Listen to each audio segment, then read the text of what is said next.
Bloomberg Audio Studios. Podcasts, radio, news.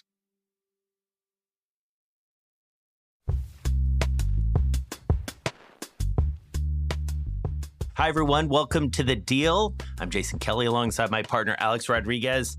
All right, AR, you are headed to the Olympics. I'm very excited for you, a little bit jealous. Tell me your mindset sort of going into this. I mean, you're an excellent athlete yourself. I mean, this is literally the pinnacle of athletic achievement.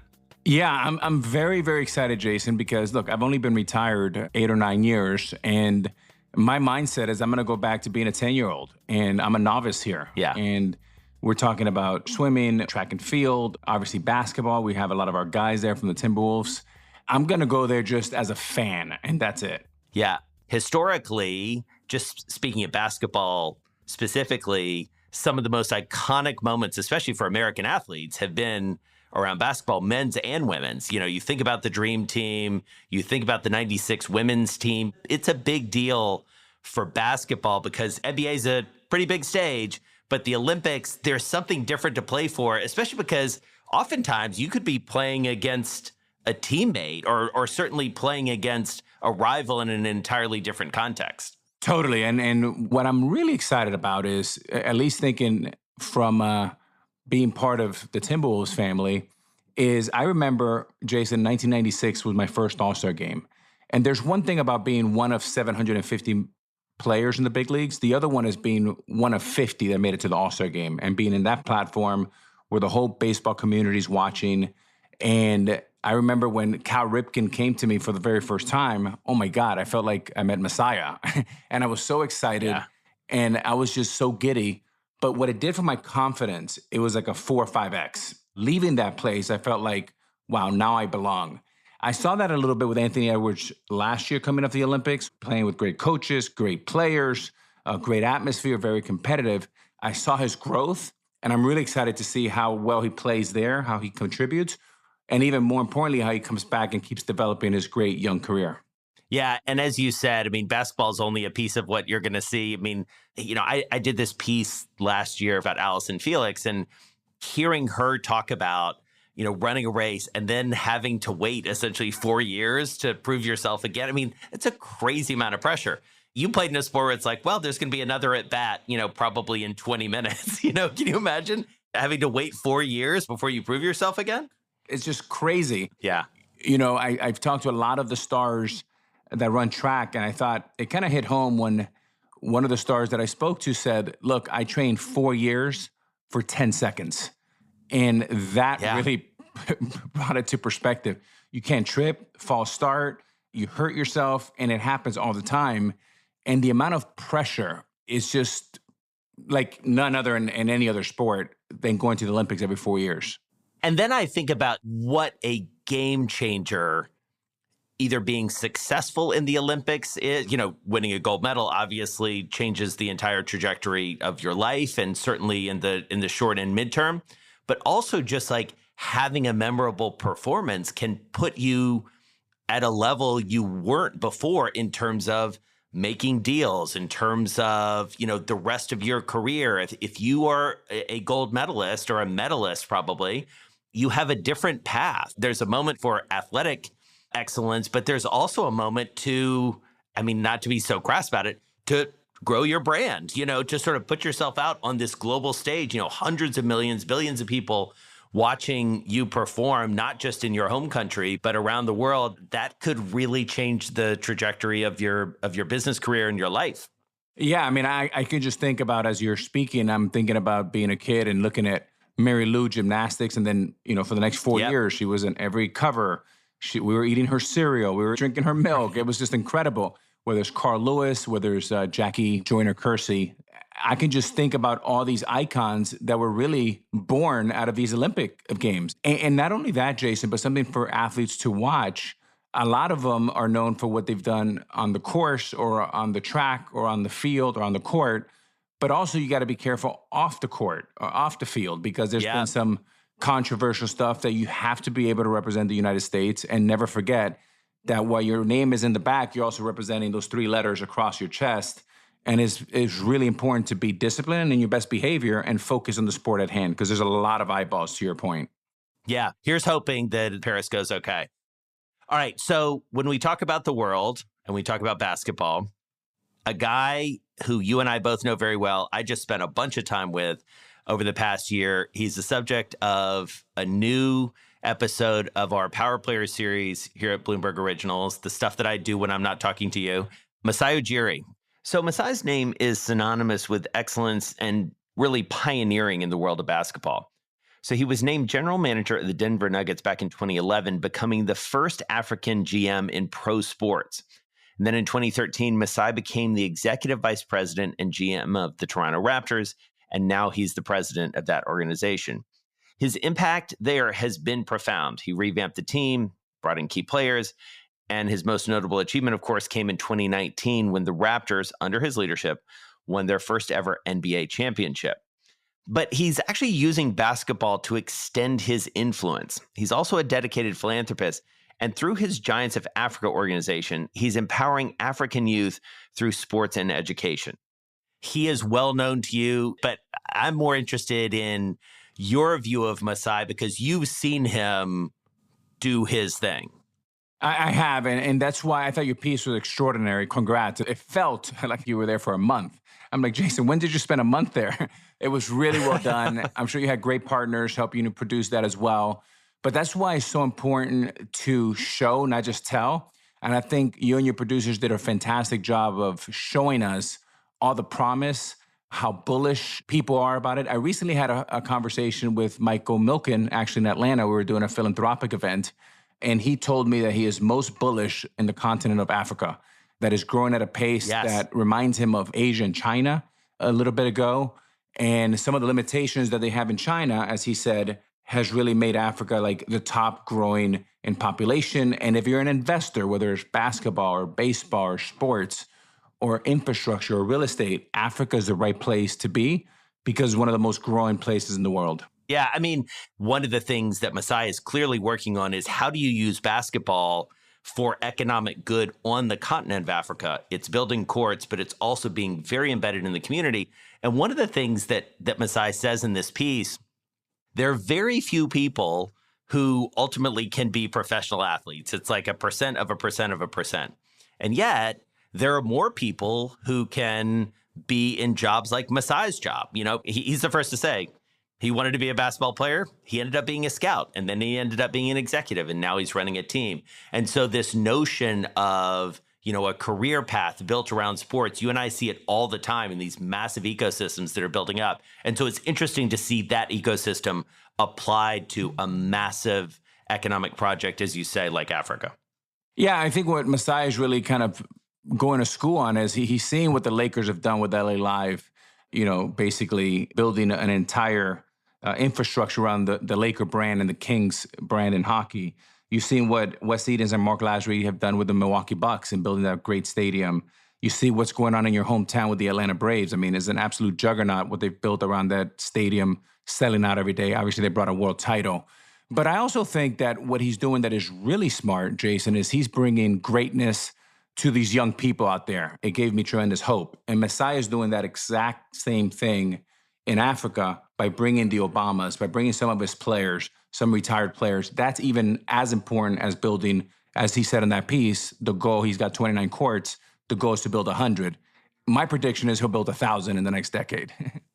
Yeah, absolutely. And I think that this notion of using sports for economic development, but also for diplomacy. You know, this is a guy, you alluded to it. He's tight with Obama. He and Obama have been together on the continent, unveiling courts. He is friendly with Prime Minister Trudeau in Canada. He's obviously tight with Paul Kagame, the president of Rwanda, and has done a lot there. And his relationships across the continent and candidly at the United Nations and elsewhere are unparalleled. So Power Players, Masai Ujiri, check it out. And I'm glad you enjoyed it, Alex.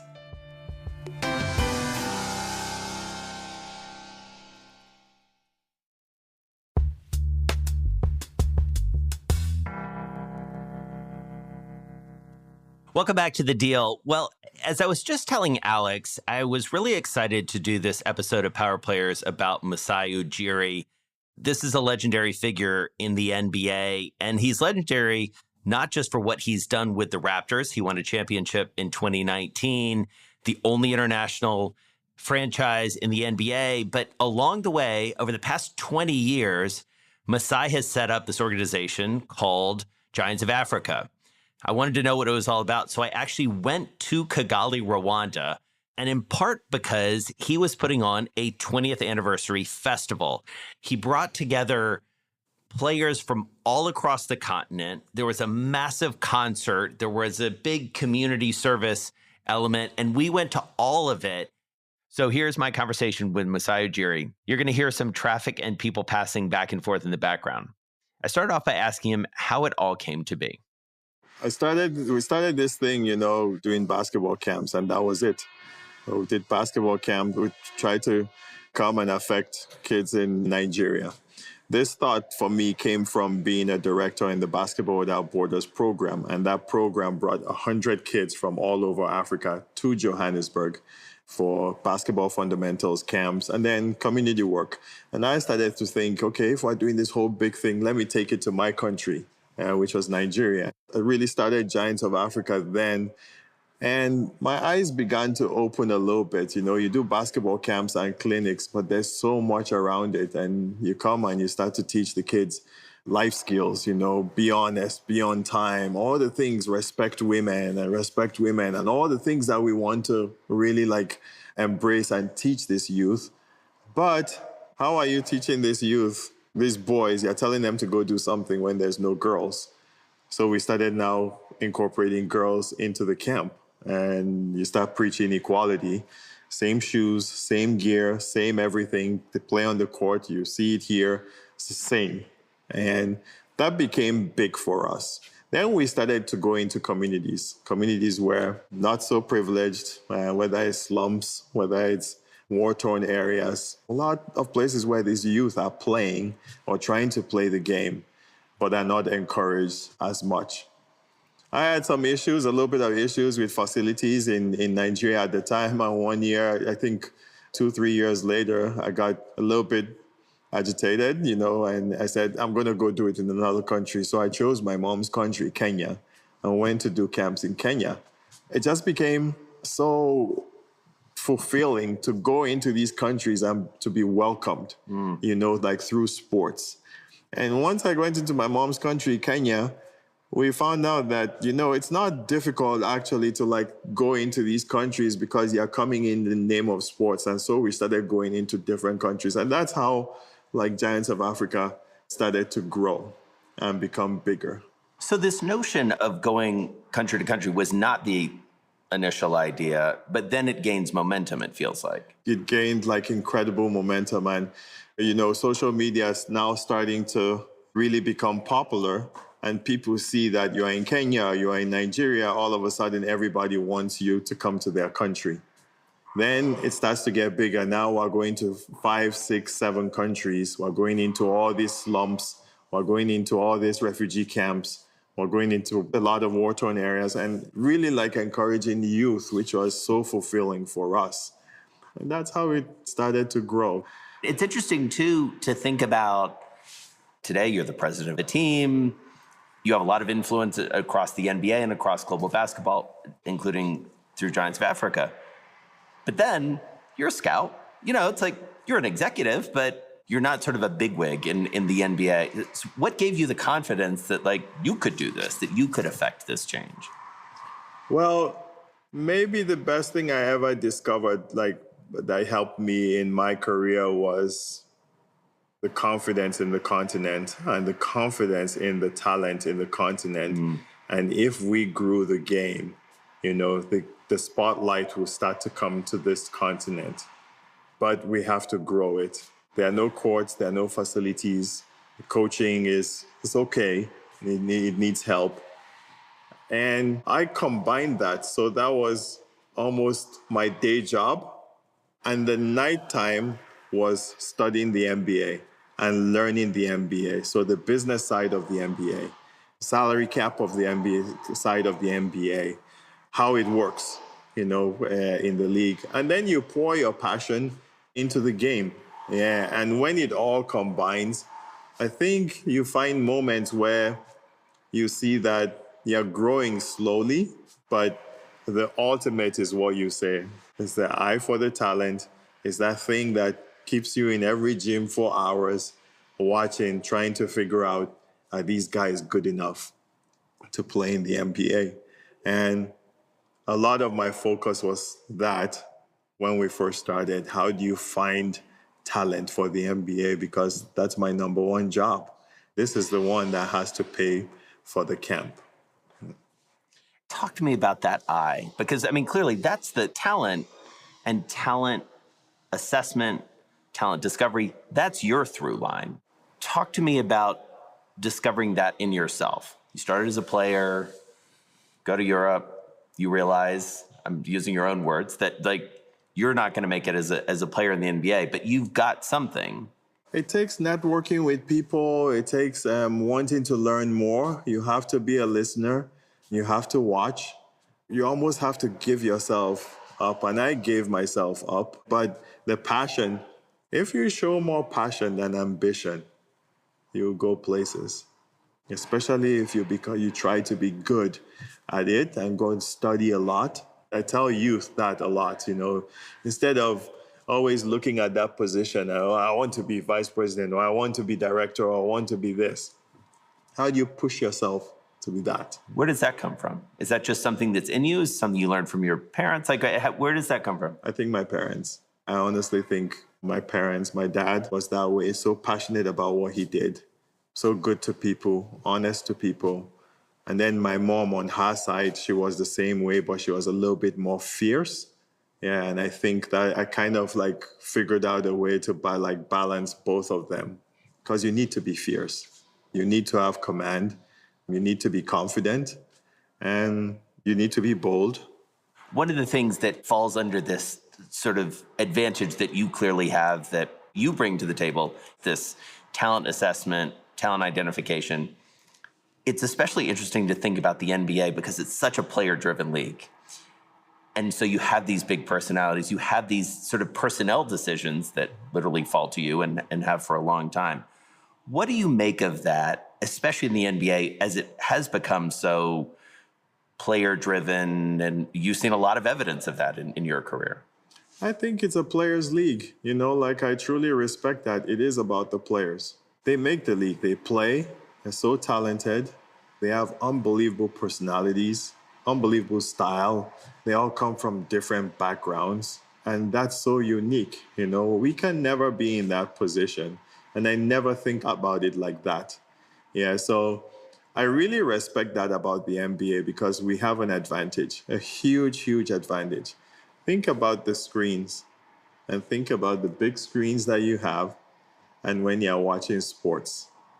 The NBA has the biggest advantage. Sometimes you have this big TV and you're watching LeBron James, and now with technology, you almost feel like you're playing with him. You can't do that in any other sport. In hockey, they have helmets. Yeah, in football, they have helmets.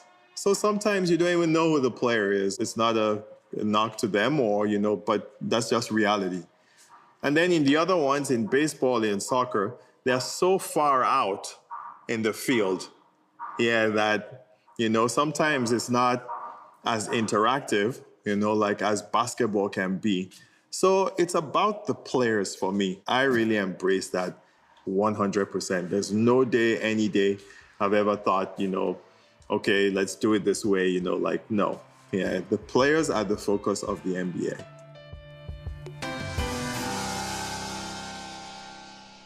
So if you think about the place that may be furthest away physically and almost figuratively from Kigali, Rwanda, it's Toronto, Ontario, Canada. And so I went there because that's Masai's natural habitat these days. He's the president of the Raptors, and what he's doing there in the only international franchise in the NBA is creating a team that in some ways models what he's trying to create through all his work in Giants of Africa. When I came here the first time to work for Brian Colangelo as director of global scouting, and I started going to games, you see the diverse atmosphere, not just at the games, but in the city. And then I looked at this platform and you see how unique it is that it's the only team that's outside the NBA. You can see the rest of the world, including the USA, like from maybe a little bit above. And depends on what lens you use, and you can use any marketing, branding, partnerships, anything you look at.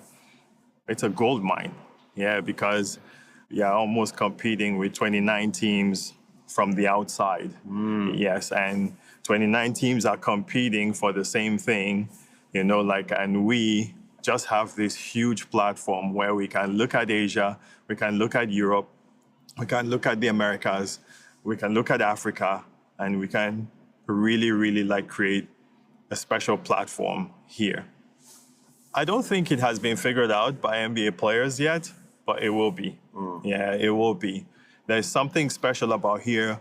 I always wonder, from the championship year in 2019, how many young kids, including my son, who's 8 years old now, started to play basketball because of that championship and because of what it brought this whole country. A lot of programs have emerged, are blowing up, and that matters a lot in sports. You mentioned several different players, who've been so meaningful to this organization.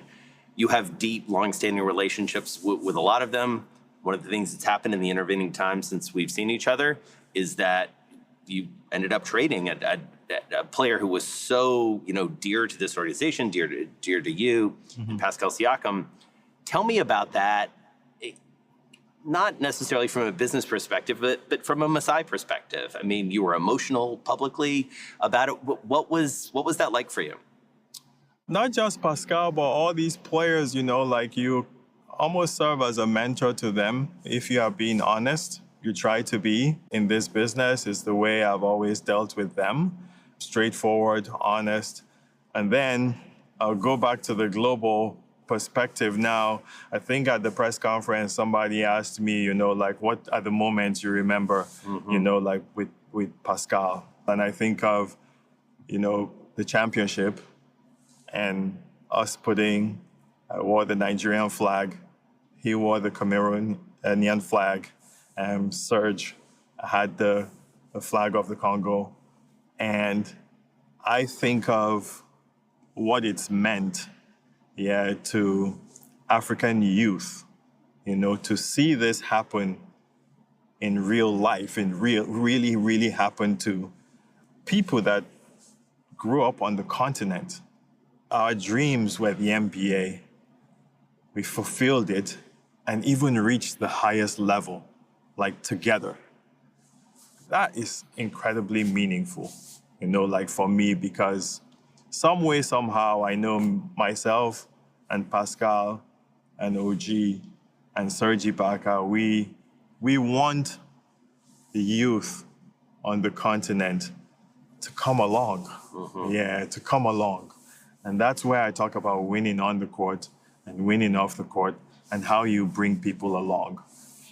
It's not easy. And I understand business, and trust me, I can. There's a ruthless, but the human aspect of this, of everything in sports, I truly adore. I respect. But it doesn't mean I'm not shrewd or a ruthless businessman also. Right. But I see the youth, I see these basketball players and where they come from. It's meaningful.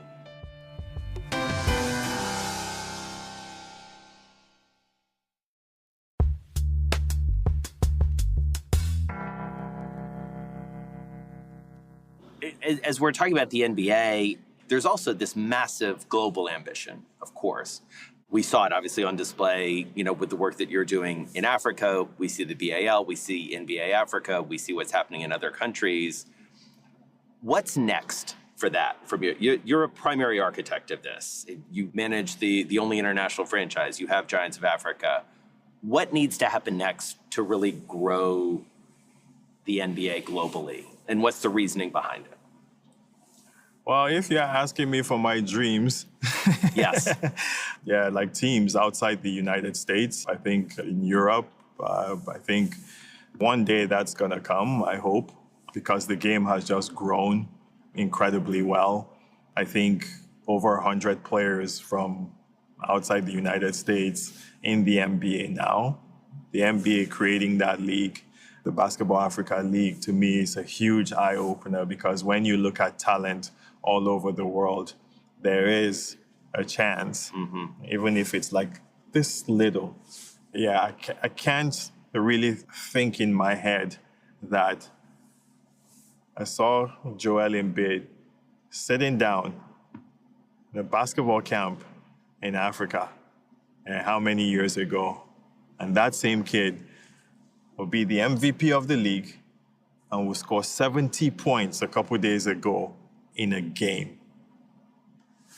You saw him when he was a kid. Yes. Yes, he was in Basketball Without Borders.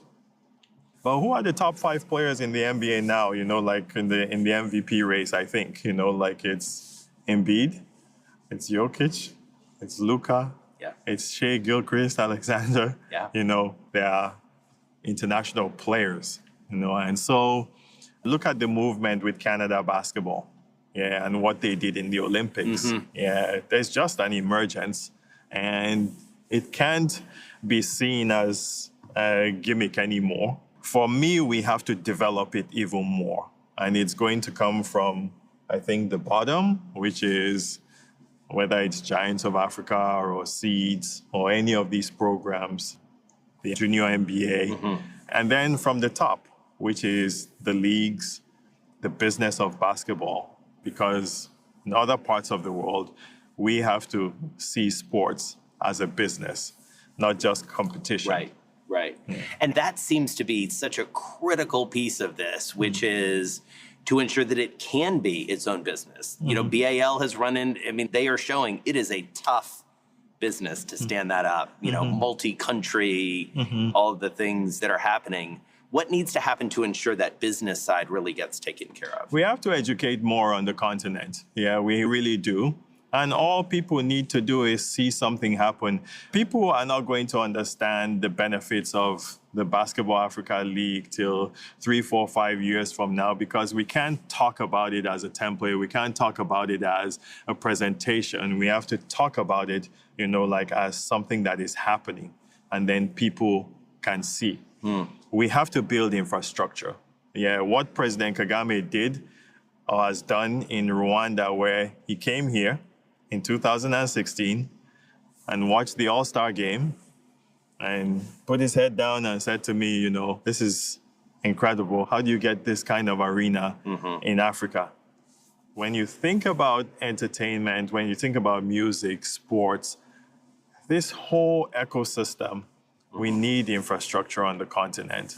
And it's coming slowly because as soon as we get infrastructure on the continent, it's over.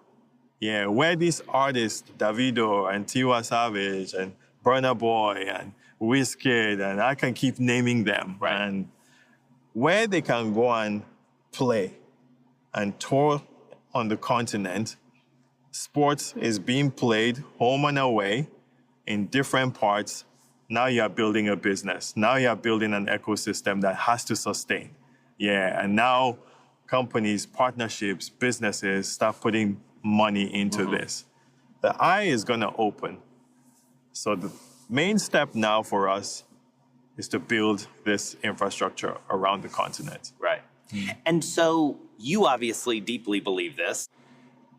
Do you feel that the rest of the NBA is buying in? And not just from the league perspective, but other owners, other executives. Are they committed to this global growth, do you think, to the extent that they need to be? I think they are. And I think we need to educate more too. A lot of people, when you think about Africa, I say it in the most humble way and I say it in the most respectful way. A lot of people think about Africa, they think safari. Yeah, they think, we have to donate $10 to people suffering. Yeah, but you don't think about the rising population, the youthful population, the demographic, urbanization, cities becoming bigger. There's so much going on, like on the continent. Real estate is growing, banking is growing, technology is growing. Yeah, I want sports to grow. Right. Yeah, I want sports to be bigger because we have talent. Yeah.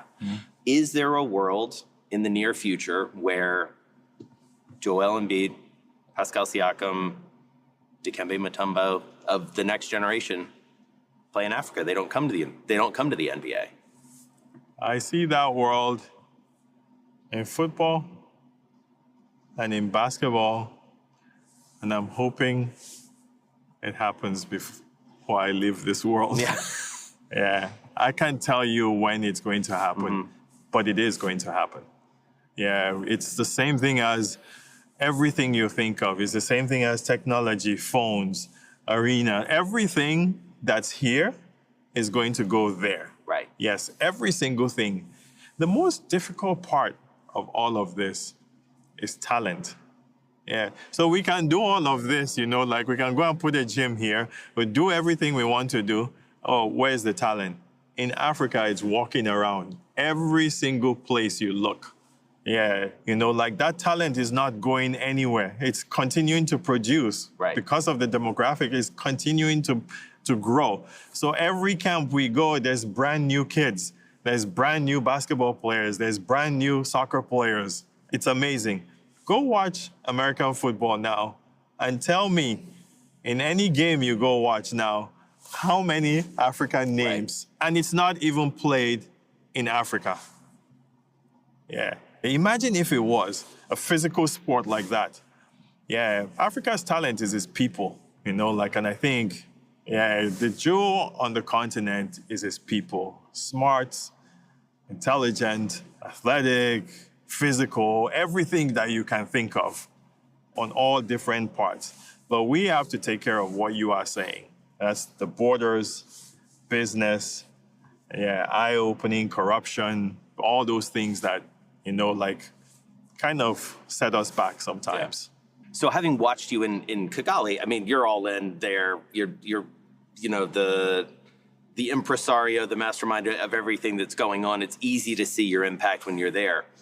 How do you, from here, ensure that is keeping going and that you're really sort of creating connective tissue between your day-to-day here and Giants of Africa? It's only one word: winning. Yes, win.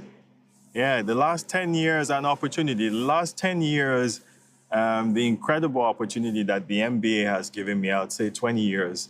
And the organizations I've worked with, whether it was Toronto, Denver, here back in Toronto, the real vision of ownership, the Kroenkes own Arsenal. Yeah, so they see the world as global. They own a lot of sports teams, and I worked with them. Here, obviously, see the world, globally. And so when we started to introduce Giants of Africa and the work we're doing on the continent and how we hope this can translate to winning here, it's the Pascal Siakams, it's the OG Anunobis, it's the Joel Embiids, when you see this actually go from basketball camp to NBA, all-NBA player, all-star NBA player, 70-point NBA player, a championship NBA player, that's real.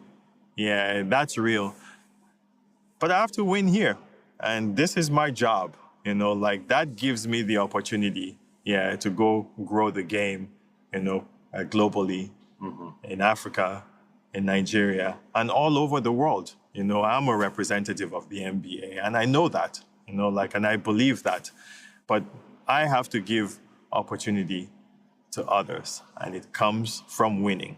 Whether it's the players, whether it's other people in my business, whether it's other coaches, I feel we have to be in the forefront that creates more opportunity. Because winning creates opportunity? Is that the idea? 100%. Yeah, 100%. You win on the court, you win off the court. And as you do that, you bring people along.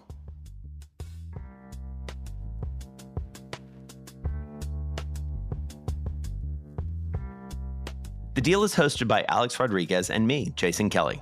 This episode was made by Victor Aveyes, Stacey Wong, Anna Mazarakis, and Lizzie Phillip. Our theme music is made by Blake Maples. Our executive producers are Kelly LaFerriere, Ashley Honig, and Brendan Newnham. Sage Bauman is the head of Bloomberg Podcasts. Additional support from Rachel Scaramuzzino and Elena Sausangelis. And part of this episode featured an interview from the Power Players series. Here are the folks who were involved in that. The showrunner was Tom Connors, the writer Khadija Rivera, producer Vanessa Perdomo, editor Katarina Glantz, creative director Rubab Shakir, consulting producers Jennifer Zabazaja and Raymond Schillinger, editorial supervisor David E. Ravella, and executive producers Jason Kelly, Jordan Opplinger, Neville Gillette, Trey Shallowhorn, and Kyle Kramer. If you have a minute, subscribe, rate, and review our show. It really helps other listeners find us. And remember, if you're a Bloomberg subscriber, you can listen to all of our episodes absolutely ad-free. All you need to do is find the Bloomberg channel and connect your Bloomberg account with Apple Podcasts.